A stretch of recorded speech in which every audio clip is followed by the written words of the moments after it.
அன்புள்ளம் கொண்ட அம்மன் நாமினியர்களே வணக்கம். நான் உங்கள் அறிமுக ஜோதிடர் வெங்கடேஸ்வரன். இப்ப நம்ம எதை பத்தி பார்க்க போறோம்னா ஏப்ரல் மாத பலன்களை பத்தி பார்க்க போறோம். ஏப்ரல் மாத பலன்களுக்கு பார்க்கறதுக்கு முன்னாடி இந்த ஏப்ரல் மாதத்துல எந்தெந்த கிரகங்கள் பெயர்ச்சி ஆகுதுங்கிறத முதல்ல நம்ம சொல்லிடுறோம். சூரிய பகவான் ஏப்ரல் 14ஆம் தேதிக்கு அப்புறம் மேசத்திலையும், அதே மாதிரி செவ்வாய் பகவான் இந்த மாசம் ஆரம்பிக்கும் போதிலே கடகத்துல நீச்சத்தன்மையிலையும், இது இல்லாம புதனும் சுக்கிரனும் வக்ர நிவர்த்தி. புதன் ஏப்ரல் 7ஆம் தேதிக்கு அப்புறம் வக்ர நிவர்த்தி, ஏப்ரல் 30க்கு பின் சுக்கிரனும் வக்ர நிவர்த்தி. சோ இந்த மாசம் ஃபுல்லாவே சுக்கிரன் வக்ர நிலையிலே தான் இருக்கு. இப்படி சுக்கிரன் வக்ர நிலையில இருக்கிறனால பொருளாதார ரீதியா ஏற்றம் இறக்கம் நடக்குமா? சூரியன் உச்ச நிலையில அடைய போகுது. உச்சநிலை வரப்போகுதுன்னா என்ன? புத்தாண்டு, தமிழ் புத்தாண்டும் வரப்போகுது. இந்த புத்தாண்டு வரப்போறதுனால எதுவும் மாற்றங்கள் இருக்கா? அதுவும் இல்லாம இந்த ஏப்ரல் மாசத்துல 5 கிரகங்கள் ஒரு குறிப்பிட்ட நாளைக்கு ஒரே இடத்துல இருக்கு. 5 கிரகங்கள்னா என்னென்ன? சூரியன், சனி, ராகு, புதன், சுக்கிரன். இவங்க 5 பேரும் ஒன்னா ஒரு 15 நாளைக்கு இருக்காங்க. இந்த 15 நாள் ஒன்னா இருக்கிறதுனால நல்ல விஷயங்கள் நடக்குமா, ப்ராப்ளமா நடக்குமா? அதுவும் இல்லாம இந்த 15 நாள்ல எதுவும் புதுவிதமான மாற்றங்கள் எதுவும் ஏற்பட போதா அப்படிங்கிறத பத்தி பல விஷயங்கள் பேசியிருக்கோம். இப்ப வாங்க 12 ராசிகளுக்கும் உள்ளான பலன்களை பார்ப்போம். ரிஷபராசி அன்பர்களே, இந்த மாதம் உங்களுக்கு உண்மையிலே ஒரு அற்புதமான மாதம். வியாபாரத்தில் ஏற்றம், தொழிலில் ஏற்றம், அதே மாதிரி திருமணமானவர்களாக இருக்கும் பட்சத்தின் குழந்தை பாக்கியம் அமைப்பு, இது இல்லாம நண்பர்கள் ஒத்துழைப்பு, காதல் சார்ந்த அமைப்புகள்ல ஒரு இனிமையான அமைப்பு, பேச்சால அனைவரை கவர்ந்து இழுக்கும் அமைப்பு, அதிகாரமான பேச்சு. அதாவது ஒரு குடும்பத்துக்கு தலைவர்னு சொல்லுவாங்கல்ல, அந்த தலைவருக்கு நிகரா நீங்க பேசுவீங்க. குடும்ப தலைவர் அப்படிங்கிற ஒரு தோரணைக்கு பேசி எல்லாரையும் உங்க கண்ட்ரோல், அதாவது நீங்க குடும்பம்னு மட்டும் இல்ல, ஒரு டீமா இருக்கட்டும், இல்ல வெளியில இருக்கிற மக்கள் தொடர்பா இருக்கட்டும், எல்லாருக்குமே ஒரு அதிகாரமான பேச்சு பேசி எல்லாரையும் உங்க கண்ட்ரோலுக்கு கொண்டு வந்து அதுல சாதனை பண்ணுவீங்க. சாதனை பண்றதோட ஜெயிச்சு வருவீங்க. கடன் சார்ந்த அமைப்புகள்ல இருந்து விலகுற நேரம் இது. அதே மாதிரி ராசிக்கு 12ஆம் இடத்துல சூரியன் உச்சமாகிறத மட்டும் நீங்க கவனம் பண்ணணும். தந்தையாருடைய உடல்நிலை ரொம்ப கவனமா பார்த்துக்கணும். அதே மாதிரி வண்டி வாகனம் சார்ந்த அமைப்பை எதையும் புதுசா வாங்கணும்னு நினைச்சீங்கன்னா இந்த நேரம் ஒரு அற்புதமான நேரம். அதாவது வண்டி வாகனம் வாங்குறதுக்கு ஒரு அருமையான நேரம். பூமி புதுசா வாங்கணும், இல்ல ஏற்கனவே இருந்த பூமியை விற்கணும். இது 2 அமைப்புமே சூரியன் உச்சமாகும் போதில் தான் நடக்கும். ஏன்னா சூரியன் உச்சமாகும் போதுல பூமி அதிகமா வாங்கணுங்கிறது விதி. ராசிக்கு 4ஆம் அதிபதி உச்சமாகும் போது அதிகமான பூமியை வாங்கணும் அப்படிங்கிறது விதி. ஆனா அந்த சூரியன் 12ஆம் இடத்துல இருக்கு, அதை நம்ம நோட் பண்ணணும். அப்படி 12ஆம் இடத்துல இருக்கும் போதுல விற்கணும். அப்ப ஒரு இடத்த வித்து இன்னொரு இடத்த வாங்குறது, ஒரு காரை வித்து இன்னொரு கார் வாங்குறது, ஒரு கால்நடையை வித்து இன்னொரு கால்நடை வாங்குறது அப்படிங்கிற மாதிரி தன்மை அற்புதமா இருக்கும். அதே மாதிரி கால்நடை மருத்துவரா ரிஷபராசினர்கள் இருக்கும் பட்சத்தில் உங்களுக்கு இது ஒரு அற்புதமான நேரம். உங்களுக்கு அதிகமான கால்நடைகள் உங்க மருத்துவமனையை தேடி வரும். அதாவது கால்நடை சார்ந்த அமைப்புல இருக்கிறவங்களுக்கெல்லாம் உங்களுக்கு ஒரு நல்ல நேரம். அதே மாதிரி பல்லு சார்ந்த அமைப்புல பல் டாக்டரா இருக்கிறவங்களுக்கு, அதாவது ஹியூமன் மனிதர்களை தவிர பிற டாக்டரா இருப்பாங்கல்ல, பிற டாக்டர் என்ன, பல்லு, அடுத்தது கால்நடை சார்ந்த அமைப்பு, இந்த 2 டாக்டர்ஸ்க்கும் ஒரு அற்புதமான நேரம்.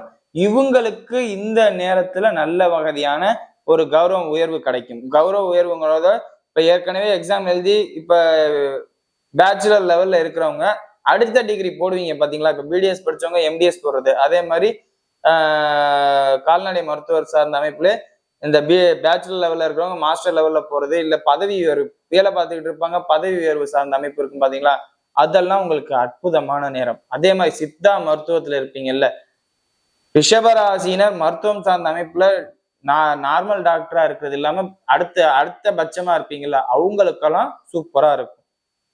மக்கள் உங்களை தேடி வருவாங்க, இல்ல ஒரு பதவி உயர்வு கிடைக்கும். எந்த மாசமுமே இல்லாத ஒரு அற்புதமான மாசமா இருக்கும். இது டாக்டர்ஸ்க்கு மட்டும்தான்னு கேட்டா இது மட்டும் டாக்டர்ஸ்க்கு மட்டும் இல்ல. அடுத்ததுன்னு பார்த்தோம்னா நிதித்துறை சார்ந்தவங்க எல்லாம், இவங்களுக்கு எல்லாம் எப்படி இருக்கணும்னா கிளைண்ட்ஸ் மேக்சிமம் அட்டென்ட் பண்றது பூரா அந்த லவ் சார்ந்த அமைப்புல. அதாவது இது எப்படின்னா கட்ட பஞ்சாயத்துக்காரவங்களுக்கு தான் கரெக்டா இருக்கும். என் பையன் ஜாதி விட்டு ஜாதி கல்யாணம் பண்ண பாக்குறான், அந்த பொண்ணை தூக்கிட்டான், இந்த பொண்ணை தூக்கிட்டான், அந்த மாதிரி பிரச்சனைகளை நீங்க இந்த நேரத்துல பாப்பீங்க. சோ அதெல்லாம் நீங்க கொஞ்சம் பார்த்து பண்ணிக்கங்க. அதுவும் இல்லாம ரிஷபராசினருக்கு இந்த நேரத்துல லவ் சார்ந்த அமைப்பு சக்சஸ். ஆனா நீச்சம் பெற்ற புதனோட தான் இருக்கு. 5ஆம் இடத்துல கேது. சக்சஸ்லயும் ஒரு ஃபெயிலியர். இந்த கட்ட பஞ்சாயத்து பேசுறவங்க உங்களுக்கு சாதகமா பேச மாட்டாங்க. சோ இதை எப்படி நீங்க கையாள போறீங்கன்னு எனக்கு தெரியல. சக்சஸ் தான், அதுல மாற்றமே இல்லை. ஆனா இந்த சக்சஸ் ஆகுறது வந்து கொஞ்சம் பாதிப்பு. இப்போ ஒரு சிலர் யாருக்கும் தெரியாம ரெஜிஸ்டர் மேரேஜ் பண்றவங்க இருக்காங்க, அவங்களுக்கு இது சக்சஸ். இதே லீகலா அப்பா அம்மாவுக்கு தெரிஞ்சுதான் நம்ம கல்யாணம் பண்ணணும்னு நினைக்கும் போதுல அது ஃபெயிலியர் ஆகும். காரணம் என்னன்னா புதன் நீச்சம், அந்த பேரு வெளியில வரும்.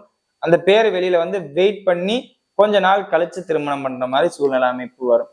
நட்சத்திர ராசியாதிபதி வந்து உங்களுக்கு வக்ரம், நீ உச்ச வக்ரம் அடைஞ்சது மட்டும்தான் ஒரே ஒரு மிஸ்டேக். மத்த எல்லாமே நல்லா இருக்கு.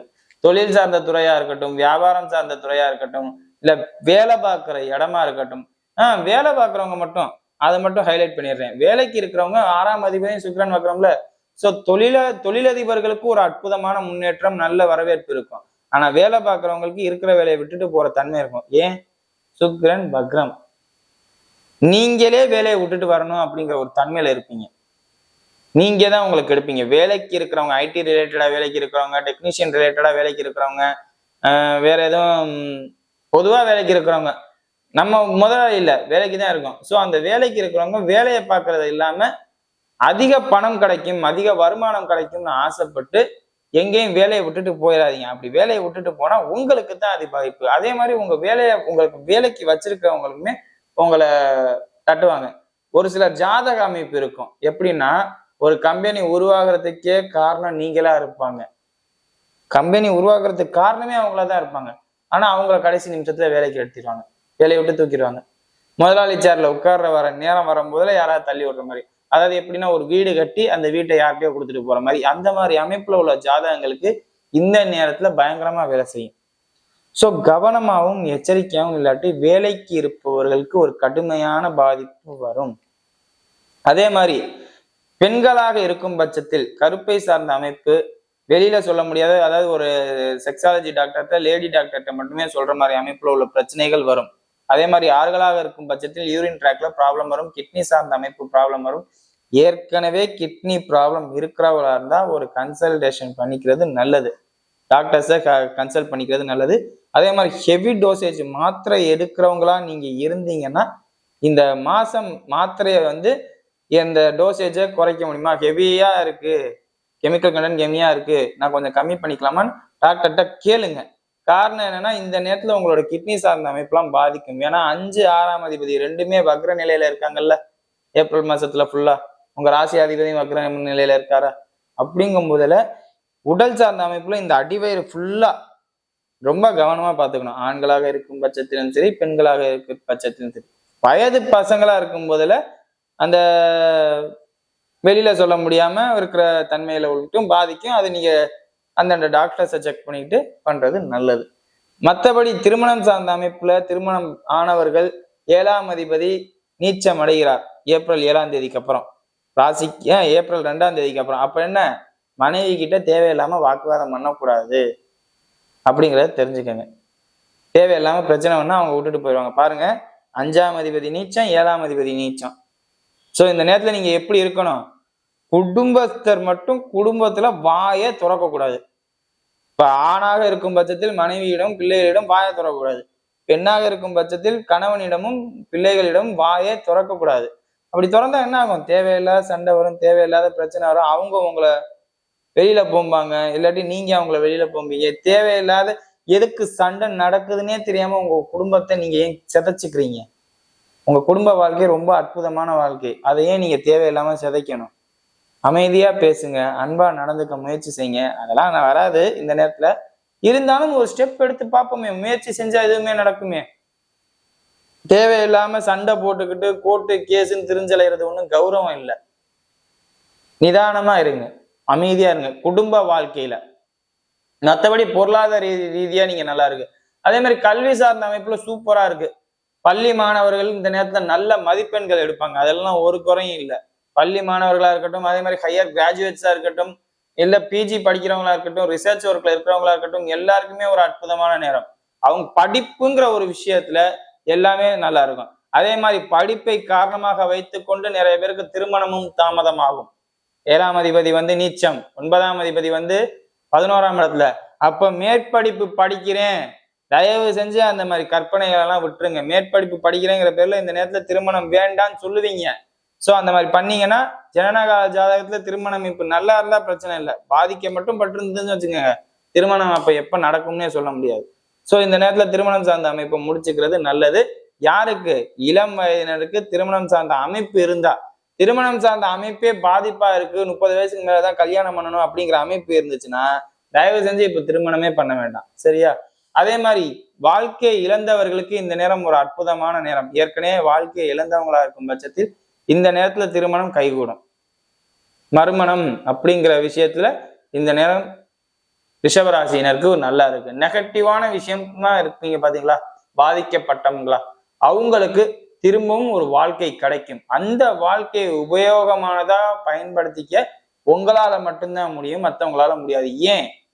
சுக்ரன் வக்ரம். சுக்ரன் நேரடியான உச்சமா இருந்ததுன்னு வச்சுங்களேன், அது கரெக்டா வேலை செய்யும். சுக்ரன் நேரடியா உச்சமாகல, வக்ரம் பெற்று உச்சமா இருக்கு.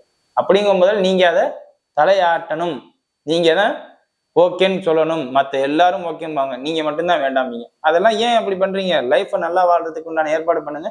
அதே மாதிரி எதிர்பாலின விஷயங்கள்ல ரொம்ப கவனம். ஏன்னா மனைவி பிரச்சனையா வராங்கன்னா எதிர்பாலினா ஆட்டோமேட்டிக்கா உள்ள வரும். ஸோ அந்த மாதிரி அமைப்புகள் வந்து தப்பிச்சுக்கணும். இப்போ வாங்க நட்சத்திர ரீதியான பலன்களை பார்ப்போம். கார்த்திகை நட்சத்திரக்காரர்கள் வீடு, வண்டி, வாகனம், சொத்து, சுகம் எல்லாம் கிடைக்கும். அதாவது கால்நடை சார்ந்த அமைப்பு, வீடு சார்ந்த அமைப்பு, வாகனம் சார்ந்த அமைப்பு, அப்புறம் என்ன இருக்கு, படிப்பு சார்ந்த அமைப்பு, அப்ராடு போகணுங்கிற சார்ந்த அமைப்பு எல்லாமே கைகூடும். தாயாரோட உடல்நிலை பாதிக்கப்பட்டிருந்தா கூட அவங்க கூட தேறி வருவாங்க. மருத்துவ செலவு நீங்க அதிகமா பண்ணும், அதுல மாற்றம் இல்லை. தாயாரோட உடல்நிலை ஏற்கனவே பாதிக்கப்பட்டிருந்தா அதிகமான மருத்துவ செலவு பண்ணி அந்த உடல்நிலை பாதிப்புல இருந்து தேறி வர்றதுக்கு என்ன சூழ்நிலை அதெல்லாம் பார்ப்பீங்க. ஸோ எல்லாமே சாதகமான தன்மையில தான் இருக்க ஒழிய கார்த்திகை நட்சத்திரக்காரர்களுக்கு பாதகத்துக்கு இங்க வேலையே இல்லை. தொழில முன்னேற்றம், கைக்கு வர வேண்டிய பணம், பேச்சுல சாமர்த்தியம் எல்லாமே நல்ல முறையில இருக்கு. ஸோ கார்த்திகை நட்சத்திரக்காரர்களை பத்தி ஒரு பயமும் இல்லை. இந்த மாசம் ஏப்ரல் மாசத்துக்கு நீங்க கண்ணை மூடி எதை வேணாலும் செய்யலாம். அடுத்தது ரோகிணி நட்சத்திரக்காரர்கள். ரோகிணி நட்சத்திரக்காரர்களை பொறுத்தவரையும் கவனமா இருக்க வேண்டிய இடம்னு பார்த்தோம்னா லவ் சார்ந்த அமைப்பு, பிள்ளைகள் சார்ந்த அமைப்பு, திருமணம் சார்ந்த அமைப்பு. நான் சொன்னேன்ல இடையில எதிர்பாலினத்தினால பிரச்சனை வரும், அது ரோகிணி நட்சத்திரக்காரர்களுக்கு தான். ஸோ மனைவியை விட்டு பிரியும் சூழ்நிலை, குழந்தைகள் சார்ந்த அமைப்புல கொஞ்சம் கவனமா பார்த்துக்கணும். எல்லாமே உங்களுக்கு தான். குழந்தை சார்ந்த அமைப்பா, ஏன் சமயத்துல ஒரு சிலருக்கு இப்படி ஆகலாம், கன்சீவ் ஆயிருப்பாங்க, மனைவி கன்சீவ் ஆயிருப்பாங்க, மனைவி கன்சீவ் ஆனா உங்க பக்கத்துல இருப்பாங்க, அவங்க பிரிச்சு தானே ஆகணும். அப்ப குழந்தையால அந்த குழந்தைய கன்சீவா இருக்கும்போது பாத்துக்கிறதுக்கு பயமா இருக்கும்ல. சோ இந்த மாதிரி அமைப்பால இது பாசிட்டிவா நடக்கும்போது, நெகட்டிவா நடக்கும் போதுல என்ன ஆகும், அவங்க எல்லாரோடையும் சண்டை போட்டு நீங்க தனியா இருப்பீங்க அப்படிங்கிற மாதிரி. சோ எந்த மாதிரி வேணாலும் நடக்கலாம். ரோஹிணி நட்சத்திரக்காரருக்கு பாசிட்டிவ்னா இந்த எண்டு, நெகட்டிவ்னா இந்த எண்டு, அவ்வளவுதான். ஒரு குடும்பஸ்தர் குடும்பத்தை விட்டு பிரியாருன்னா ஒண்ணு பாசிட்டிவா இருக்கும், இல்ல நெகட்டிவா இருக்கும். பாசிட்டிவ்னா என்ன, மனைவி கன்சீவ் ஆகுறாங்க, குழந்தைக்காண்டி வெளியில தள்ளி இருக்காரு. நெகட்டிவ்னா என்ன, தேவையில்லாம சண்டை போட்டுட்டு கோர்ட்டு கேஸுன்னு தெரிஞ்சடைகிறாரு. நெகட்டிவா போகாம பாசிட்டிவா போறதுக்கு உண்டான ஏற்பாடை பண்ணுங்க. சரியா? அடுத்தது மிருகசீரிச நட்சத்திரக்காரர்கள். உங்க நட்சத்திராதிபதி ஏப்ரல் மாதம் 2ஆம் தேதி நீச்சம் அடைகிறார். தயவு செஞ்சு என்னை திட்டாதீங்க, சொல்லிட்டு தான் சொல்றேன். உடம்பையும் மனசையும் ரொம்ப ரொம்ப கவனமா பார்த்துக்க வேண்டியது உங்க கடமை. அதே மாதிரி இந்த நேரத்துல நீங்க ரொம்ப அதிகாரம் கொண்டவர், ஆணவம் பிடித்தவர், அப்படி இப்படி நிறைய கெட்ட பேர் எடுப்பீங்க. அப்படி கெட்ட பேர் எடுக்கிறீங்கன்னா என்ன அர்த்தம், தேவையில்லாத வேலைகளை நிறைய பார்ப்பீங்கன்னு அர்த்தம். தேவையில்லாம ஒருத்தட்ட போய் சண்டை போடுவீங்க, வீம்பு வாதம் பண்ணுவீங்க, பிரச்சனை பண்ணுவீங்க. அதிகாரம் பண்றது தப்பு இல்லை, நியாயத்துக்கு பண்ணா எல்லாரும் உங்க பின்னாடி வந்து நிற்பாங்க. அநியாயத்துக்கு எதிராக போனீங்க, நியாயமா போனீங்கன்னா பாதிப்பு உங்களுக்கு தான் அப்படிங்கிறத சொல்றேன். ரொம்ப கவனமாவும் எச்சரிக்கையாவும் இருங்க. 40 வயதினை கடந்த மிருகசீரிச நட்சத்திரக்காரர்களாக்கும் பட்சத்தில் உடம்ப ஒரு வாட்டி செக் பண்ணிக்கிறது நல்லது. வேற எதுவும் நான் சொல்ல மாட்டேன், உடம்ப செக் பண்ணிக்கங்க, மற்றபடி எல்லாம் நல்லா இருக்கும். சரியா? வீடியோ இப்பதான் ஃபர்ஸ்ட் டைம் பாக்குறதா இருந்தா லைக் பண்ணுங்க, ஷேர் பண்ணுங்க, கமெண்ட் பண்ணுங்க, சேனலை மறக்காம சப்ஸ்கிரைப் பண்ணுங்க. வேற எதுவும் ஜோதிட ஆலோசனைக்கு கீழே உள்ள நம்பருக்கு கால் பண்ணுங்க. நன்றி.